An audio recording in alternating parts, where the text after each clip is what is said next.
l'Évangile est un message révélé au cœur avant toute chose. Il n'est pas seulement une bonne nouvelle positive.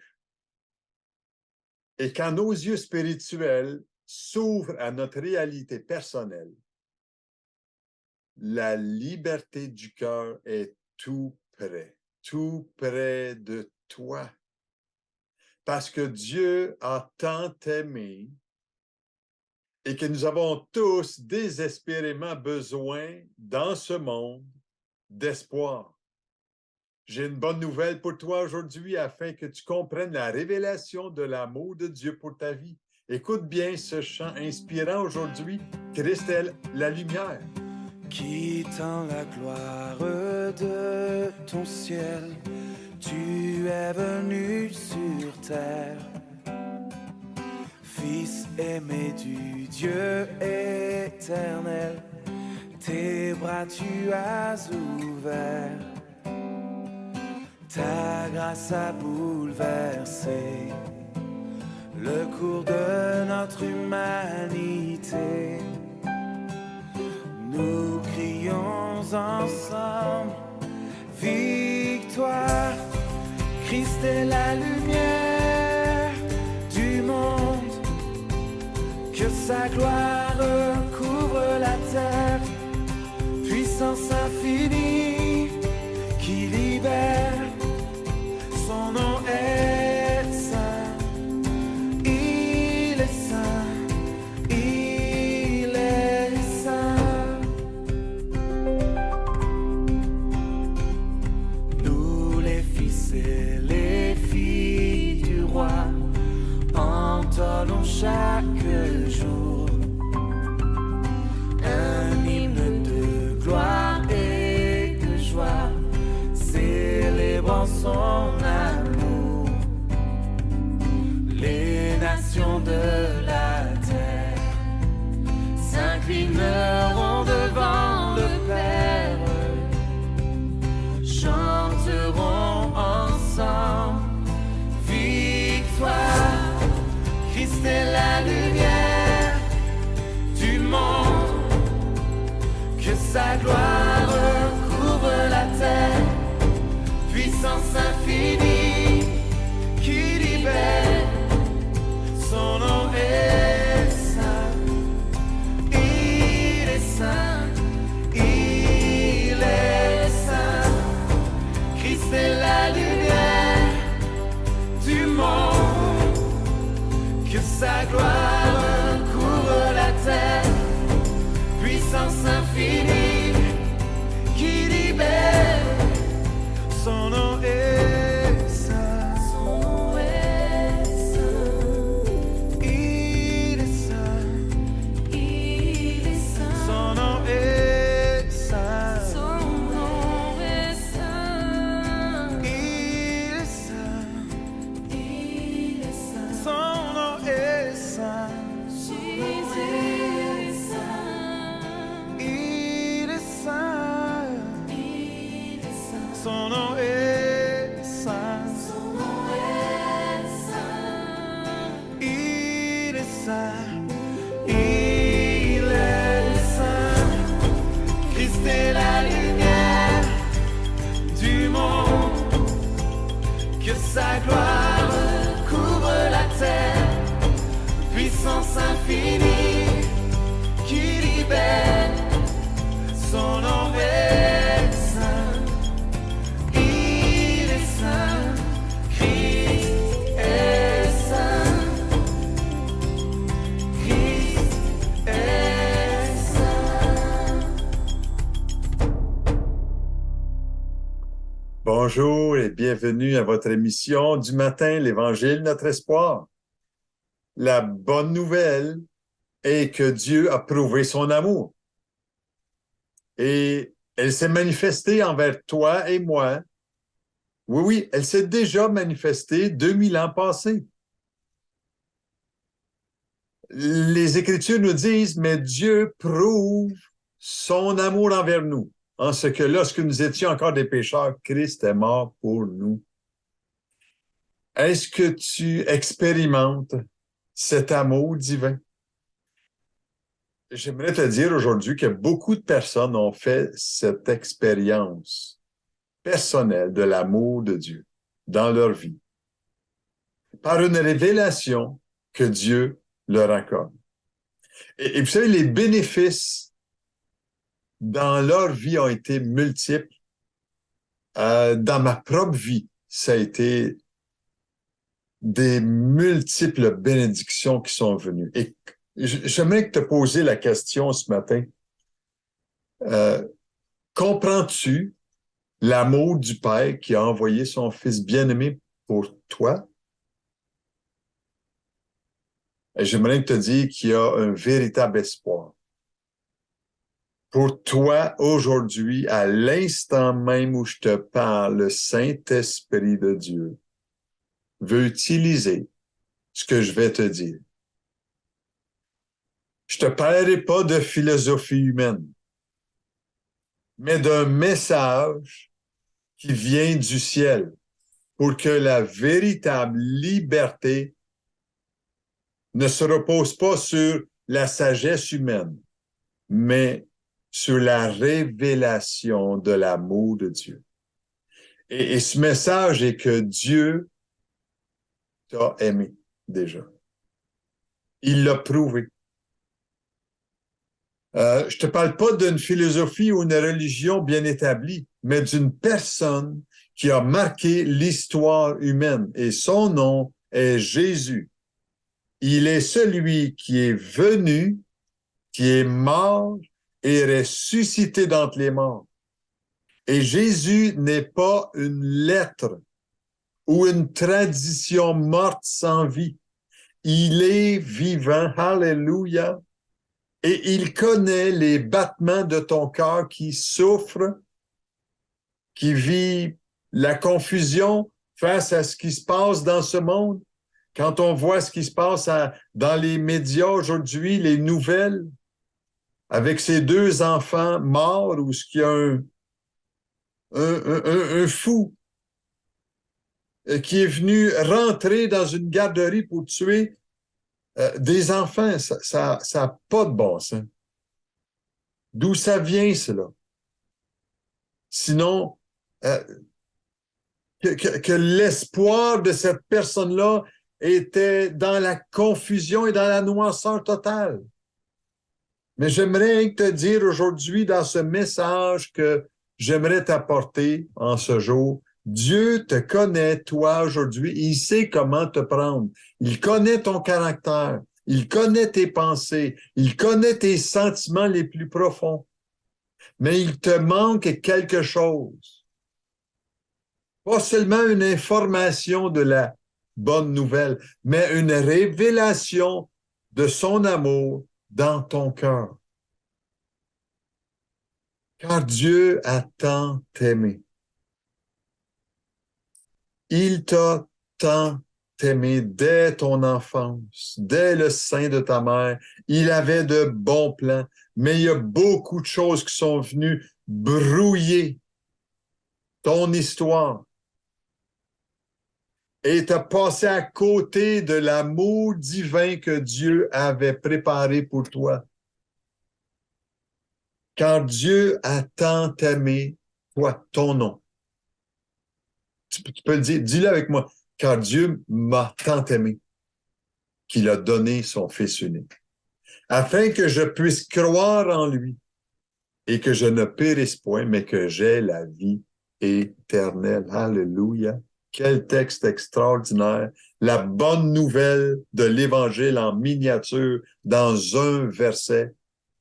Car Dieu a tant aimé le monde, qu'il a donné son Fils unique, afin que quiconque croit en lui ne périsse point, mais qu'il ait la vie éternelle. Jean 3, 16. Oui, et Dieu prouve à maintes reprises son amour envers nous, par la lecture des Écritures, par la puissance de son esprit, par son peuple qui annonce la bonne nouvelle. Et c'est ce que j'essaie de t'annoncer aujourd'hui, une bonne nouvelle. Alléluia. Et Dieu, dans Éphésiens, ça nous dit, chapitre 2, versets 4 et 5, ça nous dit ceci. Mais Dieu qui est riche en miséricorde, à cause du grand amour dont il nous a aimés, nous qui étions morts par nos offenses, nous a rendus vivants avec Christ. C'est par grâce que vous êtes sauvés. Wow! De quoi devons-nous être sauvés? Si Jésus est venu dans ce monde, c'est pour nous sauver de quelque chose. S'il dit être un sauveur, mais sauver de quoi au juste? Te sauver, te pardonner de tes péchés. Et il a payé un grand prix parce que Dieu est riche en miséricorde. Et à cause de son grand amour, c'est lui qui nous a aimés. Il t'a aimé. Et non seulement Christ est mort pour nous, mais notre Père céleste éprouve, vous savez, le même amour envers nous qu'envers son Fils. Dans la prière sacerdotale de l'Évangile de Jean, chapitre 17, il nous est dit cela dans le verset 23. Ça nous dit, et Jésus qui déclare cela à ses disciples avant d'aller à la croix. Il dit, je leur ai donné la gloire. Il parle à son Père. Okay? Jésus est en train de prier son Père. On le voit dans la Bible à plusieurs reprises. Il prie son Père. Il dit ceci dans l'Évangile de Jean, chapitre 17, verset 23. Je leur ai donné la gloire que tu m'as donnée, afin qu'ils soient un comme nous sommes un. Moi en eux et toi en moi, afin qu'ils soient parfaitement un et que le monde connaisse que tu m'as envoyé et que tu les as aimés comme tu m'as aimé. Wow! Le Père céleste. Jésus déclare ici que le Père céleste nous aime, il t'aime autant qu'il a aimé son Fils unique. C'est peut-être difficile pour toi de concevoir cela aujourd'hui par rapport à ce qu'il y a dans ton cœur qui est loin de Dieu. J'aimerais te dire que oui, il y a des blocages dans notre vie qui nous empêchent de voir l'amour de Dieu. Et ces blocages sont tout simplement l'effet du mal qui agit en nous, l'orgueil dans notre vie, les blessures que nous avons subies. Où est Dieu dans tout ça? L'amertume que nous pouvons avoir dans notre vie envers une personne qui nous voile la liberté que Dieu nous a tellement annoncée en Jésus. Il y a des blocages de la difficulté à recevoir parce qu'il y a du péché dans notre vie. Et il est important d'être libre de ces blocages, car c'est l'amour de Dieu dans nos vies qui nous transforme et nous amène à marcher par la foi. Et ce qui est merveilleux, c'est que la révélation de son amour influence plusieurs domaines de notre vie. Quand Dieu nous révèle qui il est vraiment, notre perception de nous-mêmes change. On ne se voit plus de la même façon parce que celui qui vit en moi est plus grand que celui qui vit dans ce monde. Deuxièmement, la vision de nos proches change. Je ne vois plus mon prochain de la même façon parce que l'amour de Dieu est répandu dans mon cœur pour eux. Troisièmement, notre façon d'agir et de s'exprimer envers ma famille change. Parce que j'aime mes semblables, j'aime ceux que Dieu a mis à mes côtés. Combien de blessures familiaux qu'il y aurait à épargner si l'amour de Dieu serait dans ta propre vie? Quatrièmement, notre manière d'intervenir dans les défis de la vie change aussi quand l'amour de Dieu est dans notre vie. Parce qu'on ne voit plus la vie de la même façon, parce que l'auteur de la vie vit en nous, dans notre vie. Alléluia. Et je te dirais qu'il y a un autre domaine, ce qui est merveilleux dans la vie chrétienne, quand on reçoit la révélation de son amour. Cinquièmement, notre façon de parler de lui et des œuvres à accomplir pour lui change. Si nous connaissions l'amour de Dieu, non pas seulement d'une manière intellectuelle, philosophique, mais d'une manière qui provient du cœur de Dieu révélé à notre cœur. Et nous pouvons aborder des différentes facettes de notre vie avec confiance, paix et sérénité quand l'amour de Dieu y règne. Vous savez, notre capacité à aimer réellement les autres découle de la présence de Dieu en nous. Je ne suis plus seul. Et selon la parole de Jésus, nous devrions apprendre à marcher dans l'amour. Et ça veut dire que notre conduite devrait être empreinte de respect, de générosité, de compassion, d'amitié sincère. Vous savez, après tout, Jésus, est-ce qu'il n'a pas dit tu aimeras ton prochain comme toi-même? Comment peux-tu aimer ton prochain si tu ne t'aimes pas toi-même?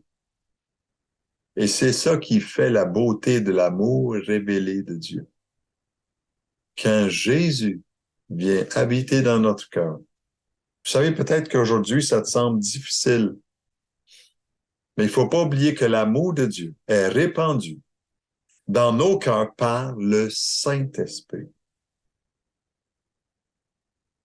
Oh, merci Dieu. Que Dieu puisse le faire aujourd'hui pour toi, mon ami. Dans Romains chapitre 5, verset 5, un des beaux versets de l'épître de Paul, « Or l'espérance ne trompe pas, parce que l'amour de Dieu est répandu dans nos cœurs par le Saint-Esprit qui nous a été donné. Comment puis-je recevoir? » Oubliez pas qu'il faudra premièrement manifester l'amour de Dieu pleinement avant de voir sa gloire dans nos vies. Et sans ça, nos prières puis nos déclarations vont rester sans effet.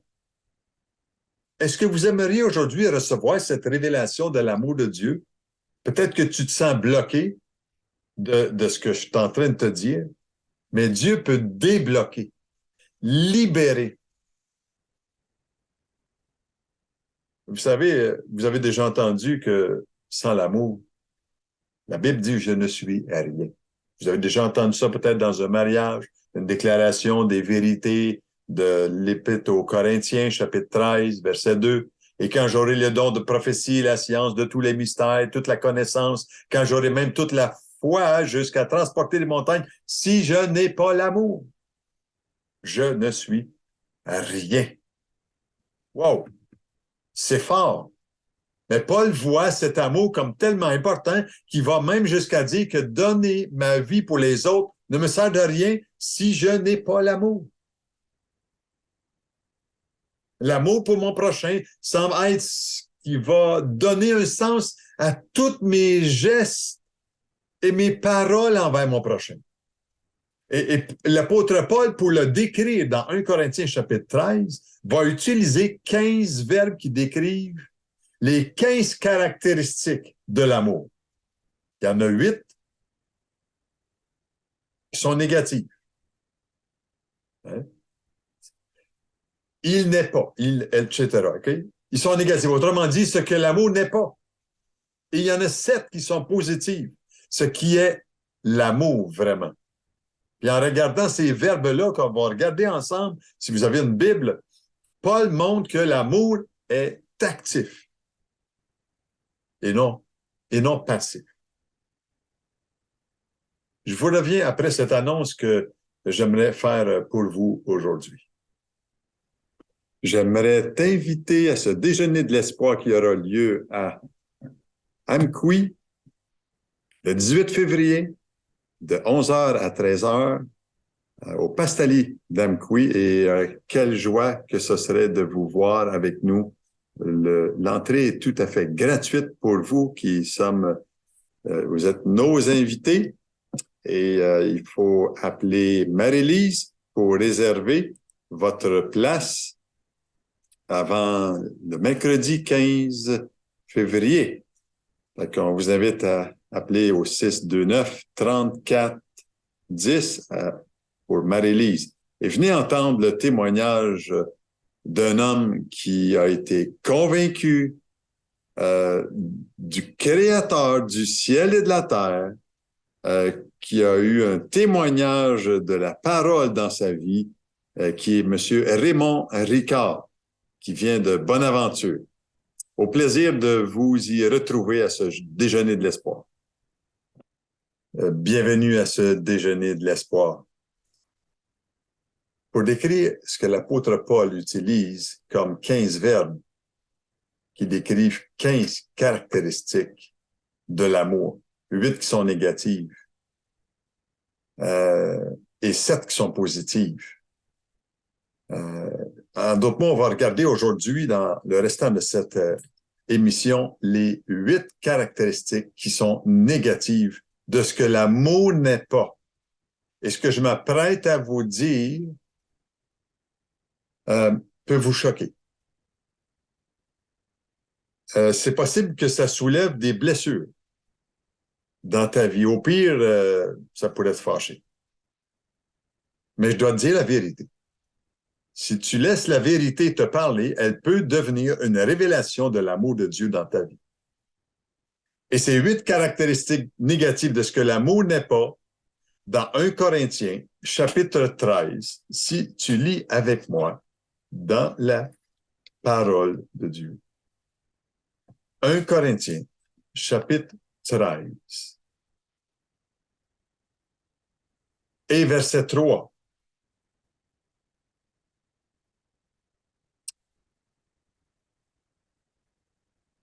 Ça dit ceci. L'amour n'est pas, verset 4. L'amour n'est pas envieux. On pourrait dire aussi qu'il n'est pas possessif ou jaloux. Le faux amour, est-ce qu'il y a des faux semblants d'amour? Oui. Et ce faux amour veut avoir pour soi les personnes. Ils veulent s'approprier égoïstement, s'accaparer de leur amour pour un but égoïste. En d'autres mots, c'est l'amour humain. Ils veulent s'approprier ces choses-là pour soi. Une des caractéristiques qui n'est l'amour n'est pas envieux, ce n'est de ne pas envier son prochain. C'est désirer profondément être comme la personne. Je vais être aussi bon que lui, je vais être aussi riche que lui, je vais être aussi riche que elle ou lui. Je veux parler comme lui ou elle, je veux faire les choses comme lui. Je veux m'habiller comme cette personne-là. J'envie sa position, j'envie son statut social, j'envie sa réussite, etc., etc.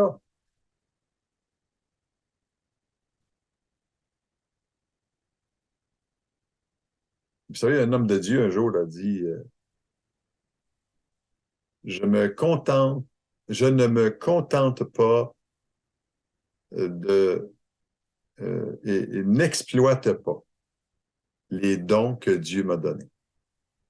Je dépense mon énergie à vouloir être et faire comme l'autre et je finis par ne pas être et faire ce dont pourquoi Dieu m'a créé. Et l'envie est à l'opposé du contentement. Dans Proverbe chapitre 15, verset 15, il nous est dit, tous les jours du malheureux sont mauvais, mais le cœur content est un festin perpétuel. Dans Philippiens 4, 11, l'apôtre Paul nous dit, je ne dis pas cela en raison de mes besoins, car j'ai appris à me contenter de l'état où je me trouve. Est-ce que tu es content? Si tu n'es pas content, tu as besoin d'avoir la révélation de l'amour de Dieu. Lui va guérir ton cœur. Un autre trait de caractère qui est négatif en ce qui concerne l'amour, de ne pas se vanter. Dans le verset 4. De ne pas se vanter. Se faire valoir pour qui je suis. Quand ils me connaîtront, ils vont connaître vraiment ma valeur. Se vanter de... vous savez, c'est à l'opposé de l'humilité. Troisièmement, l'amour ne s'enfle pas d'orgueil. Wow. Le verbe, vous savez, enfler, est synonyme de gonfler, faire augmenter le volume. Et lorsque on se gonfle d'orgueil, on le fait au détriment des autres. En d'autres mots, on dégonfle les autres pour se gonfler soi-même. On gonfle notre ballon avec l'air des autres, si on veut. Là. Et lorsqu'on cherche à se faire valoir, on dévalue les autres. Et c'est subtil, c'est même des fois inconsciemment. Mais on ne peut pas se mettre en avant sans laisser les autres derrière. Et lorsqu'on on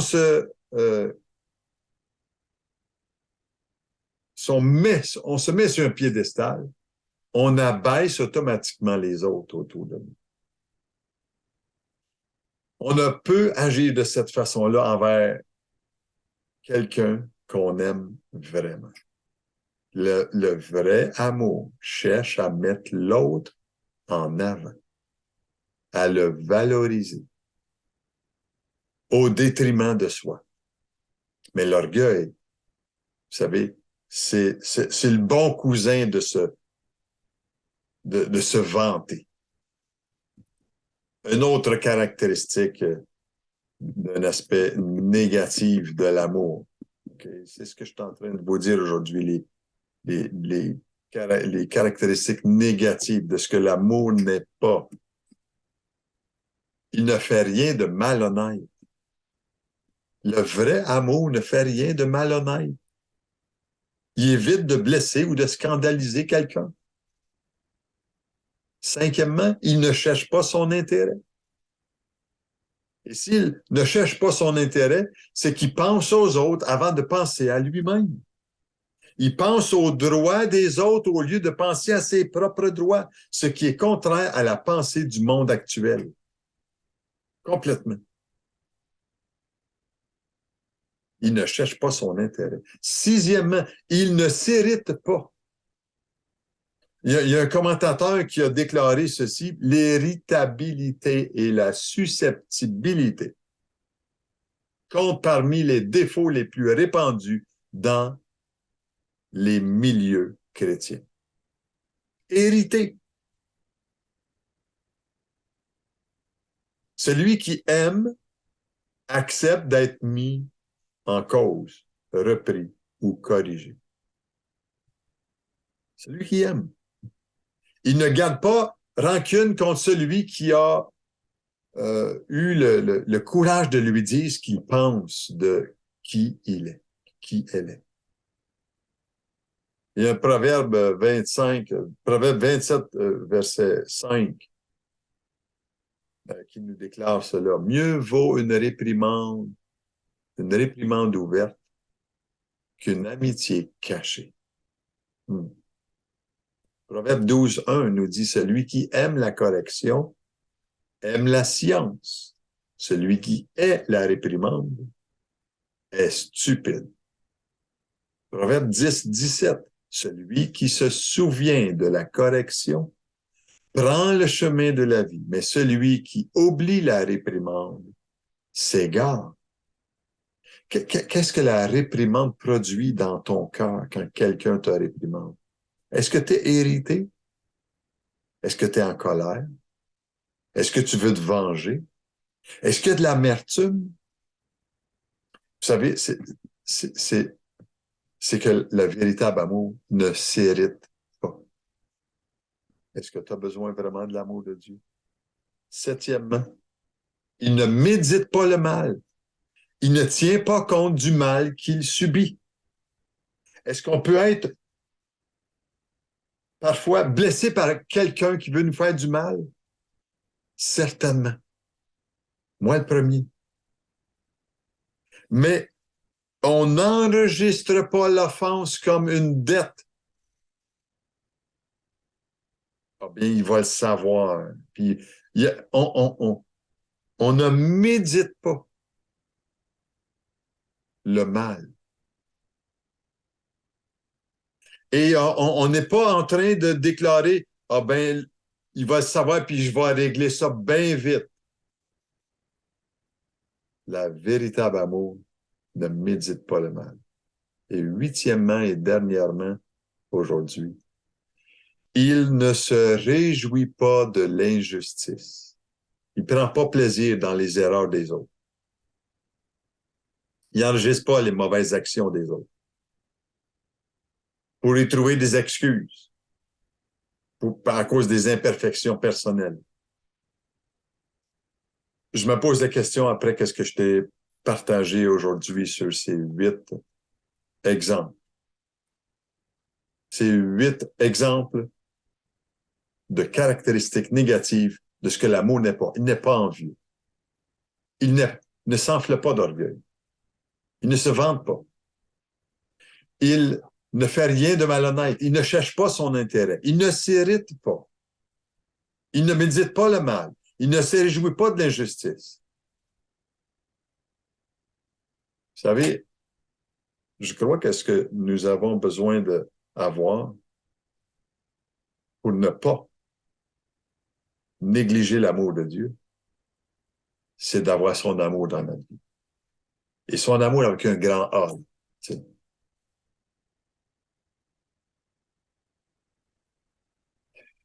Je ne sais pas si ça te tentera de voir les suites du message, mais la semaine prochaine, je vais voir avec toi les 7 caractéristiques positives de ce que l'amour est vraiment.